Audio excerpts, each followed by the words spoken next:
देखो मैं तुम्हें कल बता रहा था इंटीग्रेशन ऑफ लीनियर फंक्शंस के बारे में, है ना।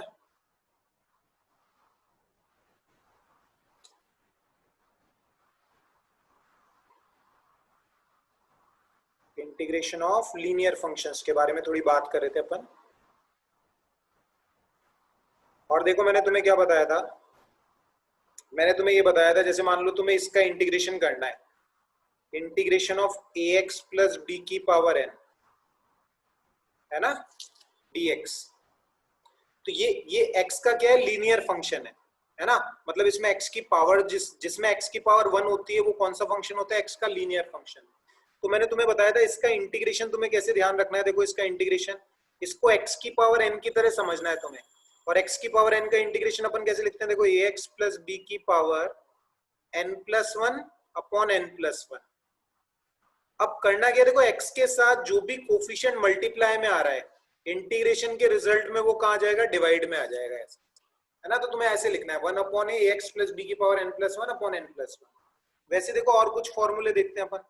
जैसे एक एग्जांपल मैं तुम्हें कर रहा हूँ, मान लो मैं बोल दूं इसका इंटीग्रेशन करना है i equals to 2x minus 4 की पावर 4 dx। इसका इंटीग्रेशन तुम्हें करना है, तो तुम देखो कैसे करोगे इसका इंटीग्रेशन। इसको कैसे मानोगे तुम, x की पावर n की तरह मानोगे, बिल्कुल चेन रूल जैसा ही है थोड़ा थोड़ा, कि इसको कैसा कंसिडर करना है अपने को, x की पावर n जैसे कंसिडर करना है।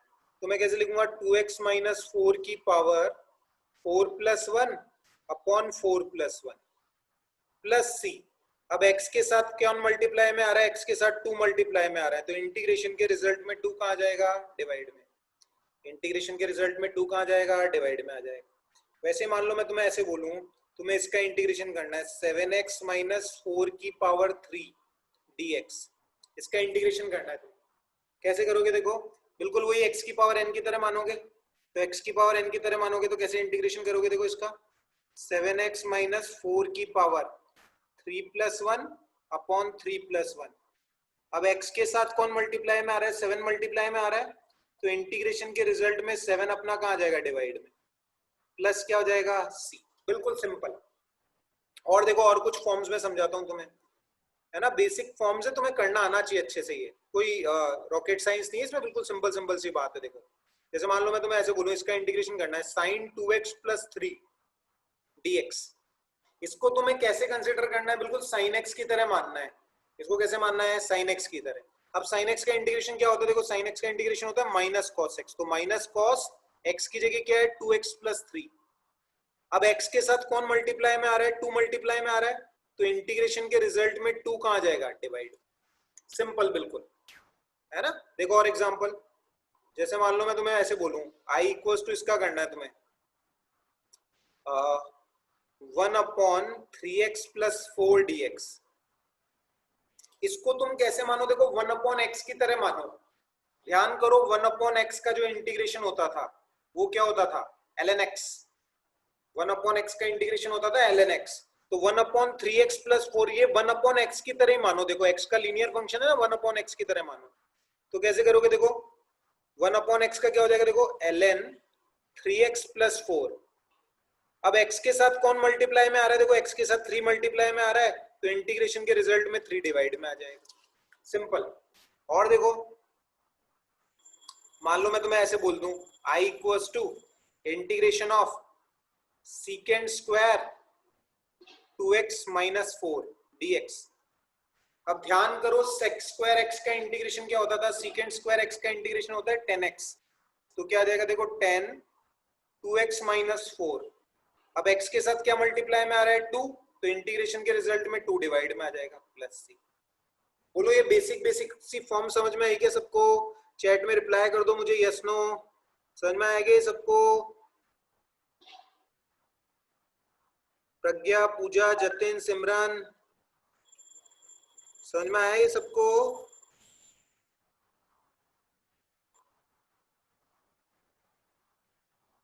पूजा तुम्हें, हाँ पूजा आ गया ना समझ में, चलो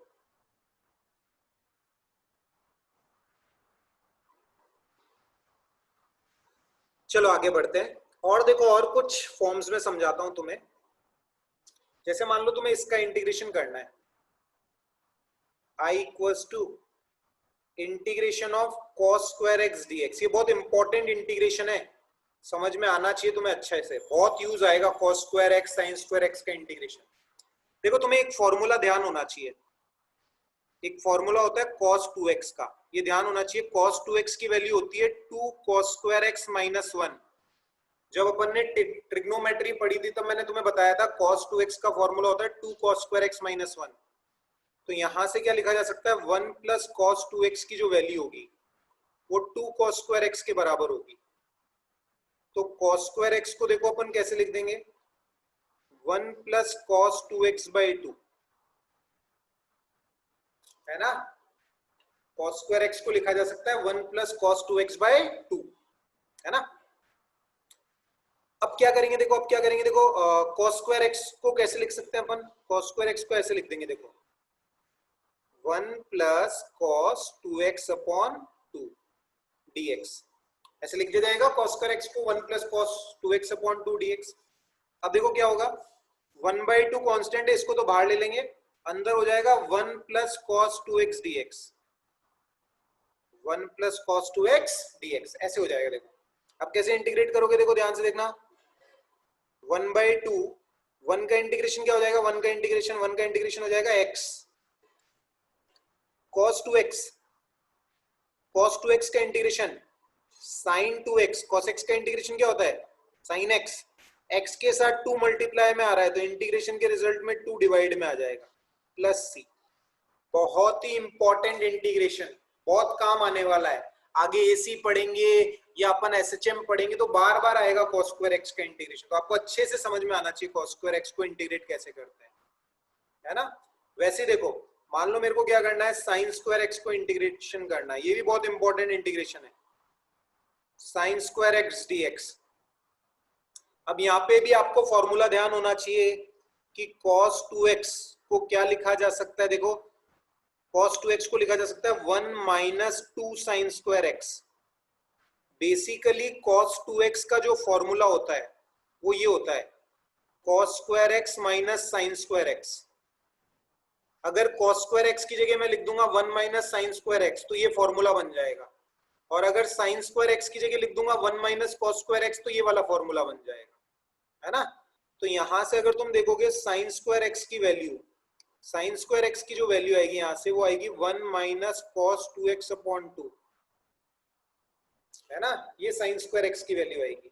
तो कैसे करोगे, देखो साइन स्क्वायर एक्स की value 1 minus cos 2x upon 2 dx, है ना। अब देखो क्या करोगे, 2 बाहर आ जाएगा, अंदर रह जाएगा 1 माइनस कॉस 2x dx, तो ये आ जाएगा देखो तुम्हारे पास 1/2 ऐसा ही रहेगा, 1 का इंटीग्रेशन कितना हो जाएगा x, cos x का इंटीग्रेशन क्या हो जाएगा sin x upon 2 plus c। इस तरह से आप सॉल्व कर सकते हो, बिल्कुल बेसिक इंटीग्रेशन है ना, कुछ भी नहीं है इनमें, लेकिन बहुत इंपॉर्टेंट फॉर्म है sin square x cos square x। अच्छा बताओ अच्छे से समझ में आएगा ये, सबको समझ में आया ये, रिप्लाई कर दो एक बार मुझे चैट के अंदर।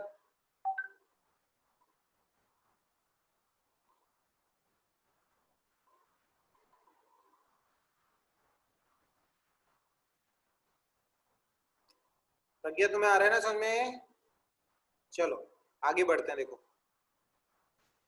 तो cos square x sin square x का इंटीग्रेशन, ठीक है। तो ये सब बेसिकली हमारा था इनडेफिनेट इंटीग्रेशन के बारे में, है ना। इनडेफिनेट इंटीग्रेशन में मैंने तुम्हें बताया कि इंटीग्रेशन का जो रिजल्ट है वो एक कांस्टेंट c से क्या करता है, वेरी करता है।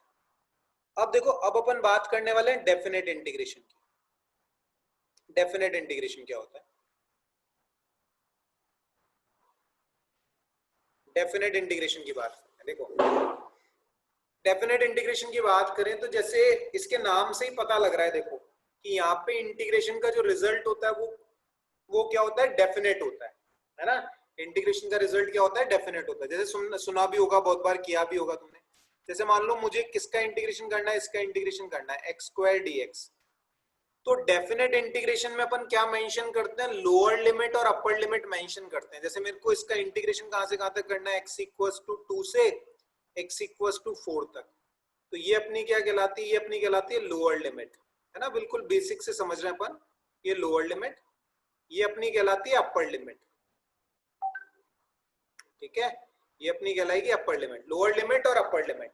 अब देखो कैसे इंटीग्रेट करते हैं इसको, अगर तुम देखोगे एक्स स्क्वायर का इंटीग्रेशन कैसे करोगे, देखो x cube by 3, x square का integration x cube by 3, limit कहां से कहां तक है, 2 से 4 तक है, लिमिट है तुम्हारी 2 से 4 तक। अब देखो लिमिट कैसे लगाते हैं, देखो 1/3 ऐसे ही रहेगा, लिमिट कैसे लगाएंगे, देखो अंदर एक्स क्यूब है तो पहले एक्स की जगह अपर लिमिट रख दो, एक्स की जगह अपर लिमिट रख दोगे तो 4 क्यूब आ जाएगा, बीच में माइनस लगा दोगे, फिर एक्स की जगह लोअर लिमिट लगा दोगे तो 2 क्यूब। तो अगर इसे सॉल्व करोगे तुम तो ये आएगा 1/3 64 माइनस 8, आंसर आ जाएगा 56/3। ये आई की वैल्यू हो जाएगी तुम्हारी, ये तुम्हारी क्या हो जाएगी, आई की वैल्यू हो जाएगी। तो अगर तुम देखोगे तो यहाँ पे इंटीग्रेशन का जो रिजल्ट आ रहा है वो क्या आ रहा है, एक फिक्स्ड वैल्यू आ रहा है। इनडेफिनेट इंटीग्रेशन में तो जो इंटीग्रेशन का रिजल्ट था वो एक फिक्स्ड वैल्यू नहीं थी, लेकिन डेफिनेट इंटीग्रेशन में जो वैल्यू है वो कैसी वैल्यू है, एक फिक्स्ड वैल्यू है ना। तो बिल्कुल अच्छे से आपको समझ में आना चाहिए। और देखो और कुछ चीजों की बात करते हैं अपन, जैसे मान लो एक और मैं करवाता हूं तुम्हें, मान लो इसका इंटीग्रेशन करना है तुम्हें sin x dx, और कहां से कहां तक इंटीग्रेट करना है, 0 to π/2 इंटीग्रेट करना है। x की जो वैल्यू है वो 0 से π/2 तक है ना। तो देखो कैसे इंटीग्रेट करोगे तुम इसको, sin x का जो इंटीग्रेशन होगा तुम्हारा, sin x का इंटीग्रेशन क्या लिखोगे, देखो sin x का इंटीग्रेशन तुम लिखोगे माइनस cos x, और लिमिट जो होगी तुम्हारी वो 0 to π/2 होगी, लिमिट होगी तुम्हारी 0 to π/2। तो अगर तुम देखोगे तो ये आएगा minus cos π/2 minus cos 0, cos π/2 minus cos 0। देखो x की जगह पहले मैंने अपर लिमिट रखी, बीच में माइनस लगाया, फिर x की जगह 0 रख दिया, तो ये क्या आ जाएगा माइनस ये 0 माइनस 1। तो अगर तुम देखोगे तो आई की जो वैल्यू आ जाएगी वो +1 आ जाएगी। ऐसे कैलकुलेट कर लेंगे, सिंपल है ना। अच्छा समझ में आया डेफिनेट इंटीग्रेशन, सबको लिमिट विमिट लगाना सबको आया, कोई नई बात नहीं है तुम्हारे लिए, पढ़ा हुआ होगा तुमने, बताओ चैट के अंदर सबको समझ में आया ये,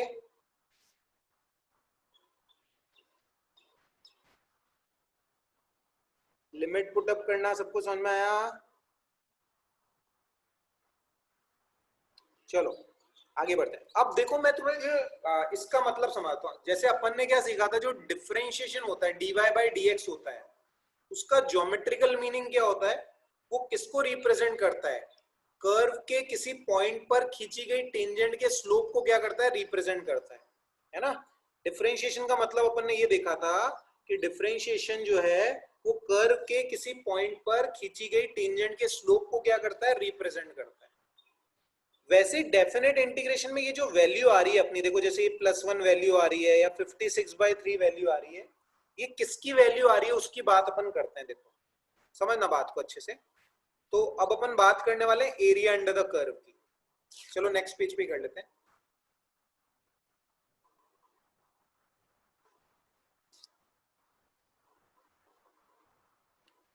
एरिया अंडर द कर्व,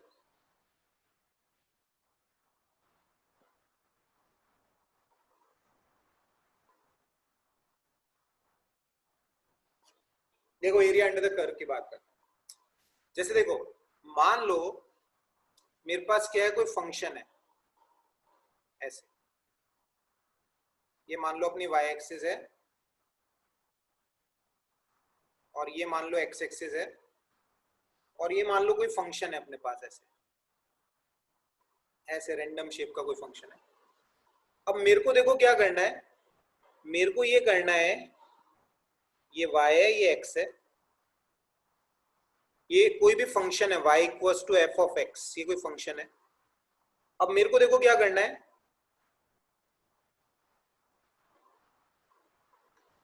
ये वाला जो पॉइंट है ये x बराबर x1, और ये वाला जो पॉइंट है वो है x बराबर x2, है ना। अब मेरे को ये करना है कि ये वाला जो एरिया है ये मुझे कैलकुलेट करना है, ये शेडेड, ये देखो ये वाला जो एरिया है, ये वाला, ये शेडेड पोर्शन का जो एरिया है ये पूरा, ये मुझे कैलकुलेट करना है। ये शेडेड पोर्शन का एरिया मुझे क्या करना है, कैलकुलेट करना है।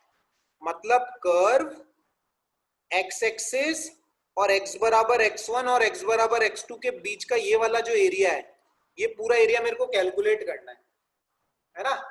तो डेफिनेट इंटीग्रेशन जो है वो ज्योमेट्रिकली क्या रिप्रेजेंट करता है, एरिया अंडर द कर्व को रिप्रेजेंट करता है। डेफिनेट इंटीग्रेशन ज्योमेट्रिकली कैसे रिप्रेजेंट करता है, एरिया अंडर द कर्व को रिप्रेजेंट करता है। मैं प्रूव भी करके बताऊंगा अभी आपको। अभी आप एक बार चीज समझो। जैसे देखो अपन क्या कंसिडर कर लेते हैं, जैसे मान लो मैंने क्या कंसिडर कर ली, यहां पे एक पतली सी स्ट्रिप कंसिडर कर ली,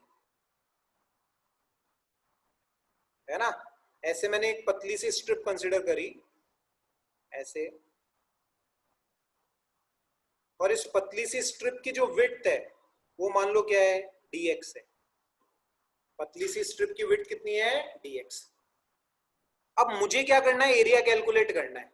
मुझे क्या करना है, क्या कैलकुलेट करना है, एरिया कैलकुलेट करना है। इस स्ट्रिप को नाम दे दो चलो ABCD। इस स्ट्रिप को नाम दे दिया अपन ने ABCD। अच्छा, इसकी विड्थ जो है वो dx के बराबर है, और इसकी ये जो लेंथ है, लेंथ ये वाली, ये y के बराबर है। देखो ये y तो है, ये है ना। तो area of strip, area of strip ABCD, strip ABCD का जो एरिया होता है, एरिया वो मैं कैसे लिखूंगा, देखो रेक्टेंगल है ये ABCD, तो इसका जो एरिया मैं लिखूंगा वो कैसे लिखूंगा, y dx लिखूंगा। इसका एरिया मैं कैसे लिखूंगा, y dx। अब सोचो ऐसी बहुत सारी मैं स्ट्रिप्स कंसीडर कर लूं, ये तो एक स्ट्रिप ही ली है मैंने।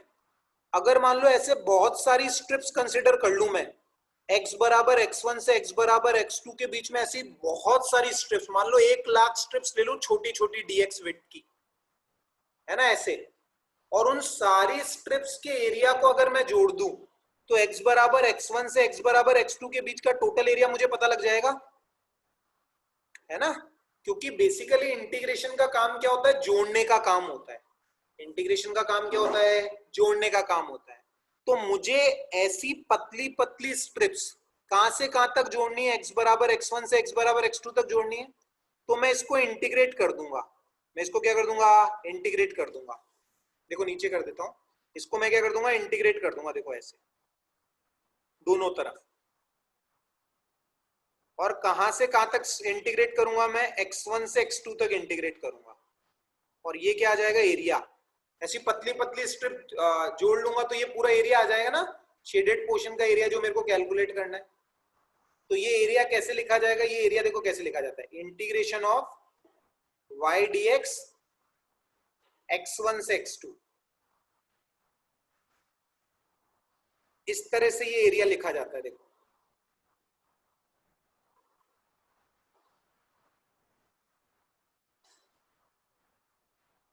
ठीक है।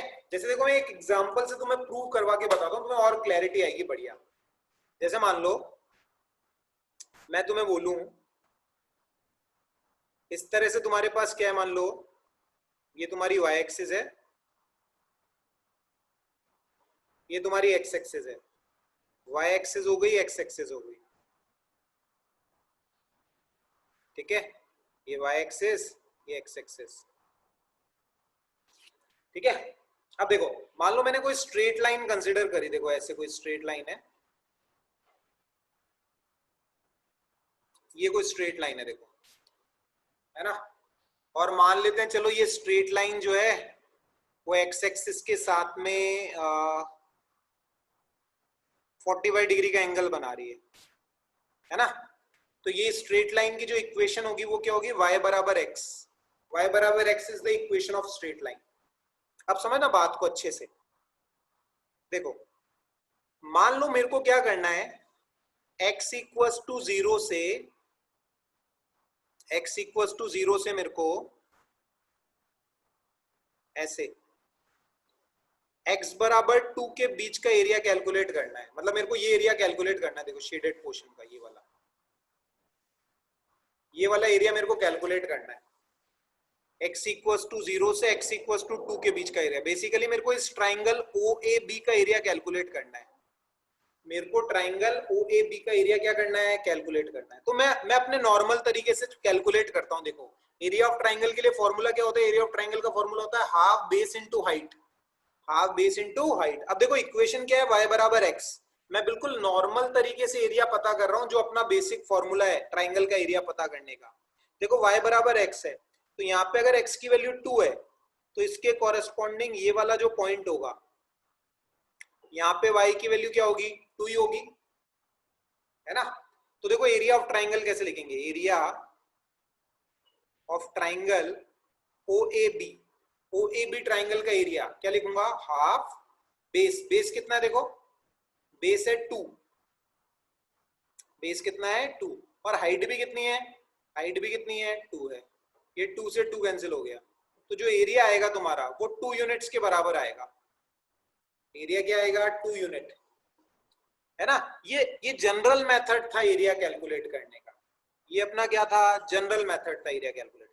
अब यही एरिया मैं तुम्हें डेफिनेट इंटीग्रेशन से कैलकुलेट करवा के करके बताता हूँ। देखो OAB ट्राइंगल का एरिया मैं तुम्हें डेफिनेट इंटीग्रेशन से कैलकुलेट करके बताता हूँ, क्योंकि मैंने यही समझाया कि डेफिनेट इंटीग्रेशन किसे रिप्रेजेंट करता है? एरिया अंडर द कर्व को रिप्रेजेंट करता है।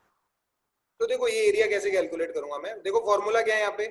इंटीग्रेशन ऑफ, एरिया का फॉर्मूला है integration of y dx x1 to x2, x1 to x2। अब देखना ध्यान से, y की वैल्यू किसके बराबर है?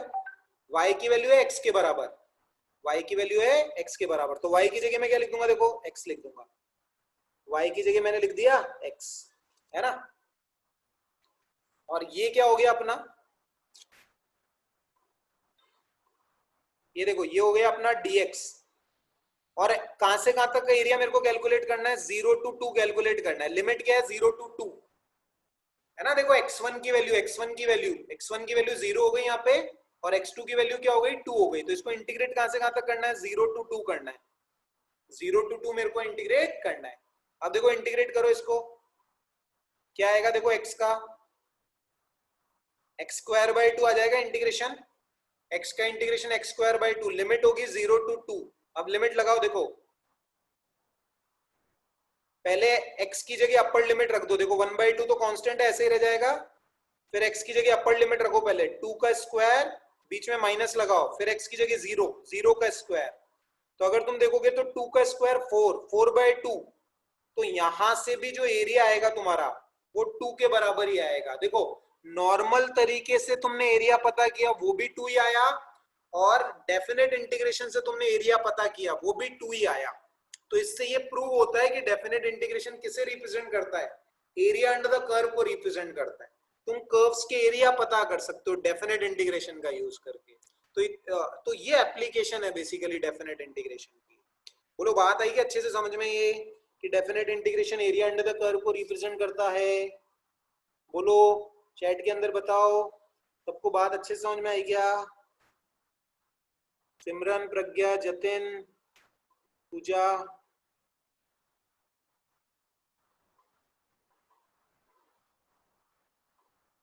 सिमरन तुम्हें आगे समझ में? चलो आगे बढ़ते हैं फिर। देखो और एक आध एग्जांपल करवाता हूँ और क्लैरिटी आ जाएगी तुम्हें।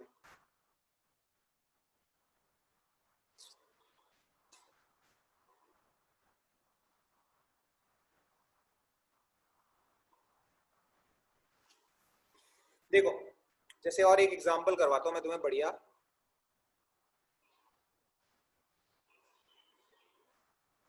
जैसे मान लो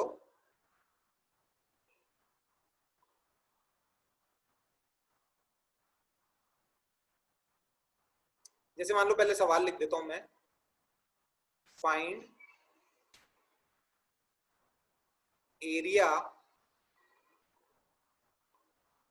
enclosed by the curve y equals to x square from x equals to 0 to x equals to 2, x equals to 0 से x equals to 2 के बीच में y equals to x square curve ने कितना एरिया एनक्लोज कर रखा है, ये सवाल है अपना, है ना। तो अपने को सवाल कैसे कर देना है? डेफिनेट इंटीग्रेशन से कर देना है। अपने को पता है एरिया एनक्लोज क्या होता है? एरिया एनक्लोज होता है integration of y dx x1 to x2, integration of y dx x1 to x2। तो देखो क्या आएगा एरिया, y की वैल्यू क्या है, y की वैल्यू है अपने पास x स्क्वायर dx और x1 to x2, x equals to 0 से x इक्वल्स टू 2। सॉल्व करो इसको, देखो क्या आता है, x स्क्वायर का क्या आ जाएगा, x स्क्वायर का आ जाएगा x क्यूब बाय 3, लिमिट हो जाएगी तुम्हारे पास 0 टू 2, एरिया देखो 1/3 बाहर आ गया, x की जगह 2 रखा, 2 क्यूब माइनस 0। सॉल्व करोगे तो एरिया की जो वैल्यू आएगी वो आएगी 8/3। एरिया कितना आ जाएगा तुम्हारे पास, 8/3 आ जाएगा। ऐसे एरिया कैलकुलेट कर लोगे तुम, एरिया इज 8/3, सिंपल। अब देखो मैं तुम्हें ज्योमेट्रिकली भी समझाता हूँ ये कैसे रिप्रेजेंट हो रहा है एरिया। देखो पहली चीज तुम्हें ये समझ में आनी चाहिए कि y बराबर एक्स स्क्वायर पैराबोला ऐसा होता है, देखो ऐसा, ये y बराबर एक्स स्क्वायर पैराबोला है तुम्हारा,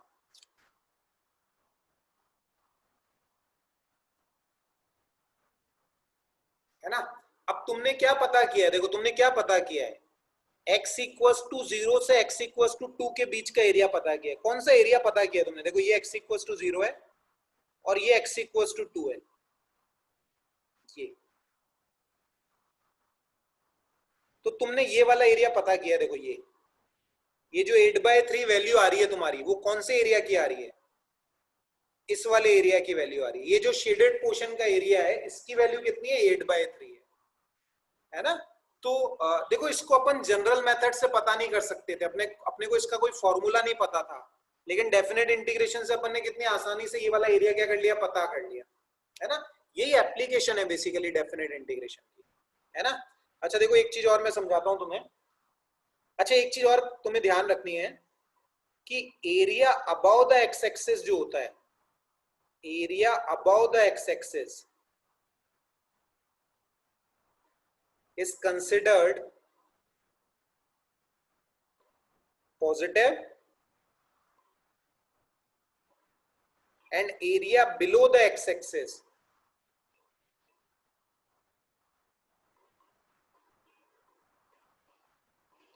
is considered negative। Area above the x axis अपना कैसा होता है, पॉजिटिव होता है, और area below the x axis अपना कैसा होता है, नेगेटिव होता है ना। ये चीज भी मैं प्रूव करके बता देता हूं, देखो तुम्हें, देखो समझना बात को। जैसे देखो एक बात समझो तुम,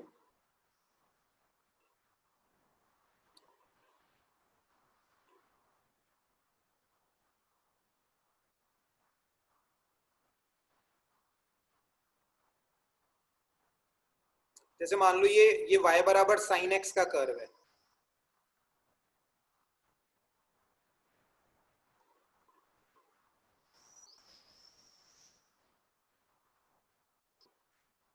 ऐसा कर्व है देखो y बराबर साइन एक्स का, ये y बराबर साइन एक्स का कर्व होता है देखो, है ना। ये y है, ये x है। अब देखो ये होता है 0, जैसे मैंने तुम्हें बताया भी था बेसिक ट्रिग्नोमेट्री में, ये होता है π/2, ये पाई होता ये 3π/2 होता है, ये 2π होता है ना। मान लो मेरे को इसकी वैल्यू निकालनी है, देखो समझना बात को अच्छे से, मान लो मैं इसकी वैल्यू निकालूं, integration of sine x dx 0 to 2π, 0 to 2π। तो ये जो चीज है देखो, ये जो चीज लिखी हुई है ये क्या रिप्रेजेंट कर रही है, ये डेफिनेट इंटीग्रेशन है। डेफिनेट इंटीग्रेशन अपने को पता है एरिया अंडर द कर्व को रिप्रेजेंट करता है। तो ये चीज क्या रिप्रेजेंट कर रही है, देखो ये रिप्रेजेंट कर रही है 0 से 2π के बीच में, 0 से 2π के बीच में कर्व और एक्स एक्सिस के बीच में जो एरिया है उसको रिप्रेजेंट कर रही है। ये चीज इसे रिप्रेजेंट कर रही है, देखो ये जो चीज है ये इसे रिप्रेजेंट कर रही है ना। ये जो लिखी हुई चीज है वो इसे रिप्रेजेंट कर रही है। अच्छा लॉजिकली सोचो, मैंने तुम्हें क्या बताया कि area about the x axis positive होता है, area below the x axis negative होता है। तो अगर तुम देखोगे जितना एरिया ऊपर है उतना ही एरिया नीचे भी है, जितना एरिया ऊपर है उतना एरिया क्या है, नीचे भी है। तो इसका मतलब इसका जो आंसर आना चाहिए वो 0 आना चाहिए। लॉजिकली सोचो, लॉजिकली क्या है कि जितना एरिया एक्स एक्सिस के ऊपर पॉजिटिव में है, उतना एरिया एक्स एक्सिस के नीचे नेगेटिव में भी है। तो 0 से 2 पाई के बीच में टोटल एरिया 0 आना चाहिए, तो इसका आंसर 0 आना चाहिए। देखो अपन सॉल्व कर लेते हैं, देखो सॉल्व करते हैं। देखो इसको, साइन एक्स का इंटीग्रेशन क्या होगा, माइनस कॉस एक्स, लिमिट होगी 0 से 2 पाई, तो आई इक्वल्स टू माइनस, ये आएगा cos 2 pi minus cos 0, cos 2 pi minus cos 0। अच्छा ये याद होना चाहिए तुम्हें, कॉस 2 पाई की वैल्यू जो होती है वो +1 होती है, ये सिखाया था मैंने तुम्हें। तो देखो ये क्या आ जाएगा, ये आ जाएगा cos 2 pi is 1, cos 0 is 1। Solve करने पे वैल्यू कितनी आ जानी है, 0, 0 आ जाएगा। देखो इसका आंसर लॉजिकली भी 0 आ रहा था, है ना। अच्छा मान लो मेरे को इसकी वैल्यू निकालनी होती, देखो i equals to integration of sine x d x, limit 0 to pi by pi. तो ये कौन से एरिया को रिप्रेजेंट कर रही है, देखो इस वाले एरिया को रिप्रेजेंट कर रही है। ये वाला जो एरिया है इसको कौन रिप्रेजेंट कर रहा है, ये रिप्रेजेंट कर रहा है। देखो साइन एक्स का इंटीग्रेशन क्या होगा, साइन एक्स का इंटीग्रेशन होगा माइनस कॉस एक्स, लिमिट होगी 0 टू पाई, क्या आएगा देखो minus cos pi minus cos 0, cos pi minus cos 0। Cos pi की वैल्यू कितनी होगी, कॉस पाई की वैल्यू होगी -1, कॉस 0 की वैल्यू भी कितनी होगी 1। तो इसको सॉल्व करोगे तो तुम्हें वैल्यू कितनी मिलेगी, 2 मिलेगी, 2 मिलेगी। आई की वैल्यू आ जाएगी 2, है ना। मतलब ये वाला जो एरिया है ये किसके बराबर है, 2 के बराबर है ना। बेसिकली ये +2 है और ये वाला जो एरिया है ये कितना है, -2 है। जब भी तो टोटल कितना आ गया, 0 आ गया। तुम ऐसे करके देख लो, देखो मान लो मैं इसकी वैल्यू निकालूं, I equals to integration of sine x d x pi से 2 पाई, पाई से 2 पाई, तो इसका आंसर मेरे अकॉर्डिंग आना चाहिए -2।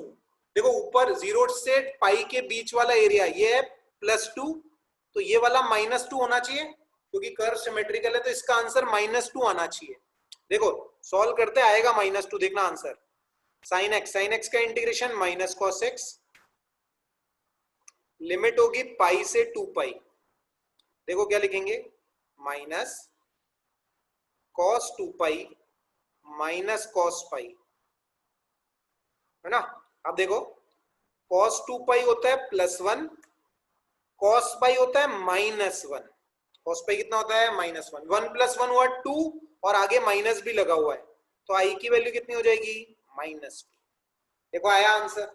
बेसिकली जो अपन ने लॉजिक सीखा वो का वही अपने एक्सप्रेशन से भी आना चाहिए, है ना।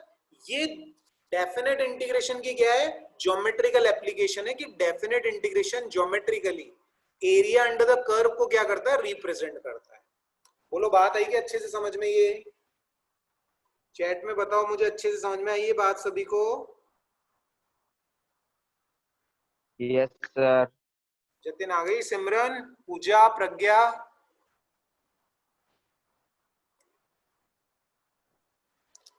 चलो देखो और चीजें समझाता हूं तुम्हें मैं थोड़ी। मान लो सर्कल का एरिया पता करके बताता हूं, देखो मैं तुम्हें।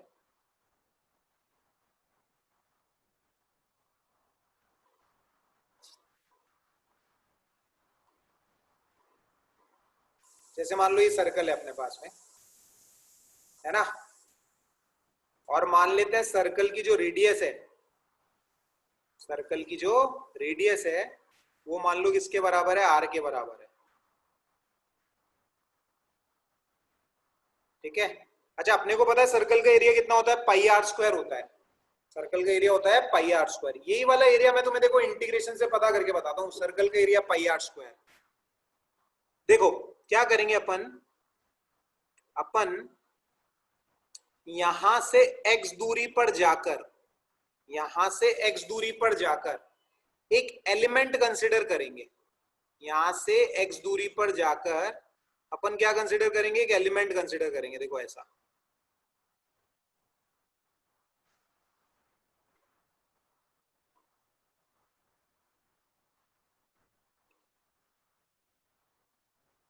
देखो ऐसे बेसिकली एक एलिमेंट कंसीडर करना होता है अपने को।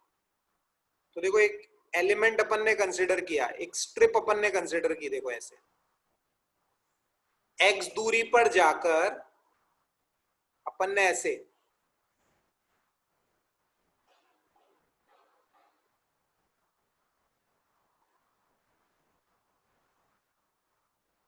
dx विड्थ की, ये जो विड्थ, ये जो स्ट्रिप है ऐसे स्ट्रिप, इसकी विड्थ कितनी है, dx है। dx विड्थ की स्ट्रिप अपन ने कंसीडर की, dx विड्थ की स्ट्रिप अपन ने क्या की, कंसीडर की। अब सोचो इस स्ट्रिप को मैं क्या करता हूं, बाहर निकाल के सीधा कर देता हूं। देखो इस स्ट्रिप को मैंने क्या किया, ऐसे बाहर निकाल के क्या कर दिया, सीधा कर दिया। देखो ऐसे ऐसे बाहर निकाल के मैंने क्या कर दिया, सीधा कर दिया स्ट्रिप को ऐसे, है ना। तो इस स्ट्रिप की जो लेंथ बनेगी वो सर्कल की सरकमफ्रेंस के बराबर आ जाएगी 2 पाई एक्स, और इस स्ट्रिप की जो विड्थ होगी वो कितनी होगी, dx होगी। स्ट्रिप की विड्थ कितनी होगी, dx। तो मैं एरिया ऑफ स्ट्रिप कैसे लिखूंगा, देखो area of strip, area of strip में लिखूंगा dA। रेक्टेंगल है ना ये रेक्टेंगल, तो एरिया क्या होगा इसका, length into breadth, length into breadth, ये स्ट्रिप का एरिया होगा।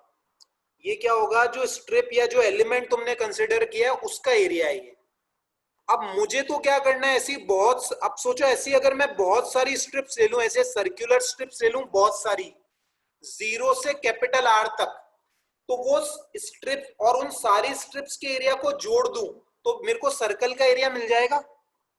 समझो मैंने क्या बोला, मैंने बोला ये तो एक स्ट्रिप का एरिया है, अगर ऐसी मैं बहुत सारी स्ट्रिप्स ले लूं 0 से कैपिटल R तक और सारी स्ट्रिप्स के एरिया को जोड़ दूं तो मुझे ये सर्कल का एरिया मिल जाएगा। और जोड़ने का काम कौन करता है, इंटीग्रेशन करता है। जोड़ने का काम कौन करता है, इंटीग्रेशन करता है। तो मैं इसको इंटीग्रेट कर देता हूं, देखो जोड़ने का काम करता है इंटीग्रेशन। अगर तुम्हें 0 से कैपिटल R एरिया, 0 से कैपिटल R तक स्ट्रिप्स को जोड़ना है तो तुम्हें क्या करना पड़ेगा, इंटीग्रेशन करना पड़ेगा। तो इंटीग्रेट कर देता हूं 0 से कैपिटल R तक। तो देखो इंटीग्रेट करते हैं इसको, देखो 2 पाई x का क्या हुआ, x स्क्वायर बाई 2, लिमिट हो गई 0 से कैपिटल R, तो एरिया देखो क्या आएगा 2 पाई, ये 2 से 2 कैंसिल है ना, 2 से 2 कैंसिल ही हो गया ये, और x की जगह R लिखोगे तो देखो क्या आ जाएगा, R स्क्वायर, x की जगह 0 रखोगे तो 0, तो एरिया देखो किसके बराबर आएगा तुम्हारा, पाई R स्क्वायर के बराबर। देखो आया ना सर्कल का एरिया, सर्कल का एरिया कितना होता है, पाई R स्क्वायर ही तो होता है, और आप भी गया देखो एरिया, है ना। तो ऐसे तुमने देखो किसका एरिया पता कर लिया अपन ने, डेफिनेट इंटीग्रेशन से सर्कल का एरिया भी पता कर लिया। बोलो बात आई क्या समझ में। वैसे अभी ज्यादा यूज में नहीं आएगा, ये वाली चीजें काम में आएगी जब अपन सेंटर ऑफ मास के बारे में पढ़ेंगे। पहले बताओ ये बेसिक सी चीज समझ में आई क्या, सर्कल का एरिया पता करना, चैट में बताओ मुझे। सर आ गई सर। आ गई जतिन, सिमरन, यस पूजा, सर। चलो ठीक है ना। अब मैं नोट्स भेज देता हूँ, अपना टाइम खत्म होने वाला है इसका।